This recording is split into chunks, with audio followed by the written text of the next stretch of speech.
देखिए 75% घरों में हमें ये सुनने को मिलता है कि जब वहाँ पर उनके बेटे की शादी हो जाती है तो उनका एक ही सेंटेंस होता है कि जब से बहू आई है हमारा बेटा बदल गया है और हमारे घर में झगड़े होने लगे हैं और हमारी सारी जो व्यवस्था है वो सब इधर उधर हो गई है और बहू जो है वो ऐसी है, बहू जो है वो वैसी है और हमारा बेटा भी उसके कहने पे चल रहा है। बहुत सारी चीजें तहस नहस हो जाती हैं।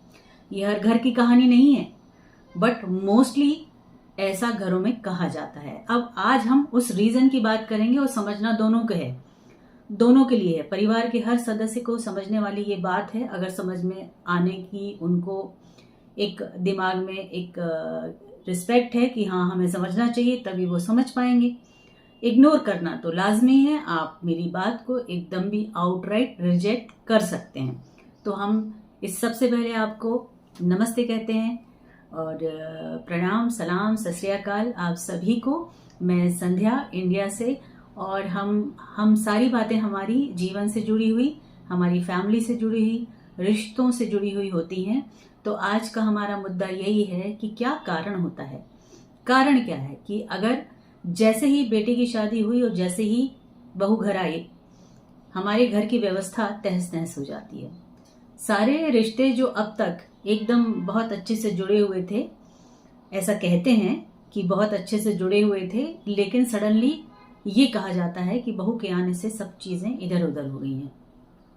आज हम इस कारण की खोज करते हैं कि वजह क्या है, रीजन क्या है, ऐसा क्या बात है उसके आ जाने से कि सारी चीजें इधर उधर हो जाती हैं। देखिए, प्रॉब्लम हम पहले अपने में खोजना चाहिए सबको। सबसे पहले तो हमें खुद के नजरिए को, व्यवहार को, व्यवस्था को, दिल को, दिमाग को, सोचने की ताकत को, हम किस तरह से सोचने लगे हैं किसी एक इंसान के आ जाने पर, तो पहले हम अपने बारे में बात करेंगे, फिर हम उस लड़की के बारे में बात करेंगे। रीजन ये हो जाता है, अब तक तो आपको लगता था कि सब घर के हैं, अपने हैं, बेटा आपका अपना, बाकी परिवार के लोग अपने हैं ही। तो आपको कोई समस्या हुई, आपने इग्नोर की, लड़ाई झगड़ा हुआ, छोटा सा डांटा पीटा, बेटे को भी समझा दिया, दूसरे दिन सब नॉर्मल हो गया। लेकिन यही चीजें जैसे ही आप बहू लेकर आते हैं तो आपकी आशाएं, उम्मीदें बेटे से ना होकर बहू से बहुत ज्यादा होने लगती हैं। बेटे ने आज तक आपको गुड नाइट नहीं कहा होगा, आके एक बार पैर नहीं दबाया होगा, लेकिन अब आपकी उम्मीद होगी कि आपकी बहू आपकी सेवा सत्कार करे, क्योंकि उसका फर्ज बनता है।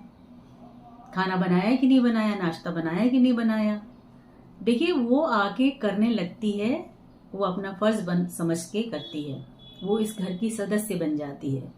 आपके हाथ में जो भी है उस हाथ का सामान वो खुद लेके आपकी चीजों को सहूलियत में बदलने लगती है। ये उसका बड़कपन आप समझ के अगर उसको दिल से स्वीकारने लगेंगे तो चीजें बेटरमेंट की तरफ हो जाएंगी। कंडीशन अप्लाई कि उसका फर्ज बनता है, जहां आपने ये सोचना शुरू किया वहीं सारा जो निगेटिविटी का गुबार है वो आसपास घूमने लगता है, धुआं फैलने लगता है, आपको चीजें गलत लगने लगती हैं। तो इतनी उम्मीद एक लड़की से करना कि वो सबका करने वाली है, वो ननद का भी करने वाली है, वो सास का भी करने वाली है, वो ससुर का भी करने वाली है, पति का तो करने ही है उसको, घर की व्यवस्था को भी संभाल, घर की देखरेख भी उसको करनी है, और किचन में क्या सुबह बनना है और शाम तक क्या करना है, ये सारी चीजें भी उसको देखनी है।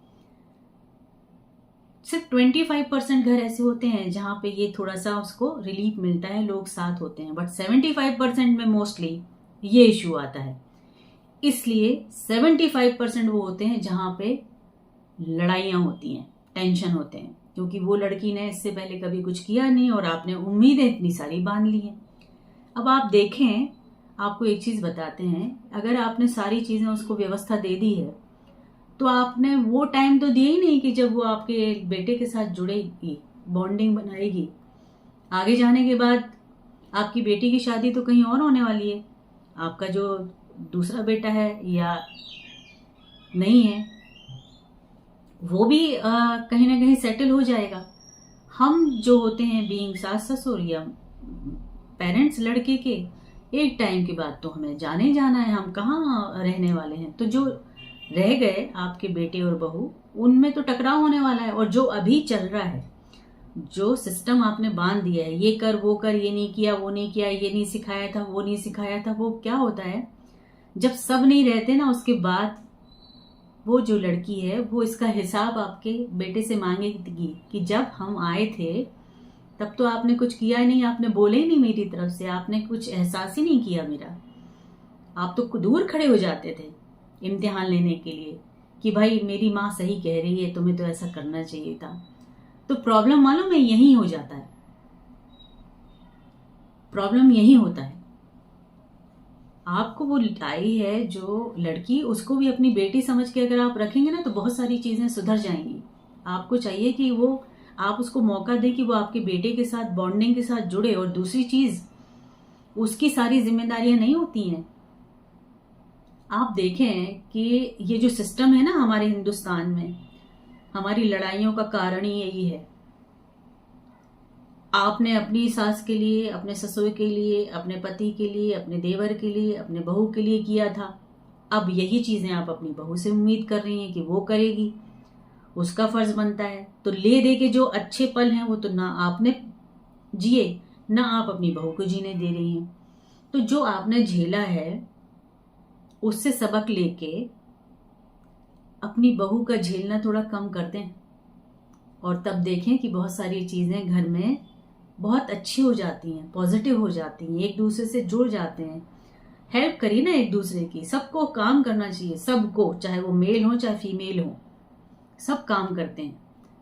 कोशिश तो करिए करने की, कहने की तो कोशिश करिए कि लाओ मैं कर देती हूँ। फिर जितना जो सबल है, जितना जो कर सकता है, जिसकी जितनी क्षमता है वो अपने आप ही करेगा। बट अगर आप एफर्ट लेंगे सामने वाले को हेल्प करने के लिए, तो सामने वाले आप बहुत ज्यादा एफर्ट देगा खुद अपना काम करके, खुद आपका काम करने की, खुद सबका ध्यान रखने की। लेकिन कंडीशन अप्लाई कर देंगे ना कि नहीं ये तो तुम्हारा काम है भाई, तुम्ही को करना है, ये तो फर्ज बनता है बहू का, सब गड़बड़ हो जाएगा। मत करिए ऐसा। हमारा प्रॉब्लम यही है कि हमने इस चीज को सिस्टम में डाल दिया है। ये सिस्टम नहीं है। एक दूसरे के लिए करना जरूरी है, एक का सबके लिए करना गलत है। इतनी सारी उम्मीदें नहीं करिए सबसे। धीरे धीरे उसको सबल बनने दीजिए, धीरे धीरे उसको सीखने दीजिए, धीरे धीरे उसको खुद एहसास होगा कि उसको करना है। थोपना बिल्कुल गलत है। ठीक है, तो हम इस चर्चा को यहाँ समाप्त करते हैं। और अगर कोई क्वेश्चन है तो जरूर आप भेजें, क्वेश्चन करें, उसका आंसर हम देंगे। और कोई ऐसा सवाल हुआ जो सबके लिए सार्वजनिक हो सकता है, सबकी इश्यू से जुड़ सकता है, सबकी प्रॉब्लम से जुड़ सकता है, तो उसके लिए हम वीडियो बनाएंगे। सब खुश रहें। जिंदगी बहुत छोटी होती है, रिश्ते बहुत जरूरी होते हैं, पक्के बनाए रिश्ते। घर की चार दीवारी स्वर्ग के जैसी हो, ऐसा कुछ जतन करें मिलके आपस में, तभी अच्छा रहेगा। ठीक है, so thank you so much. जुड़े रहिए। God bless you. नमस्ते।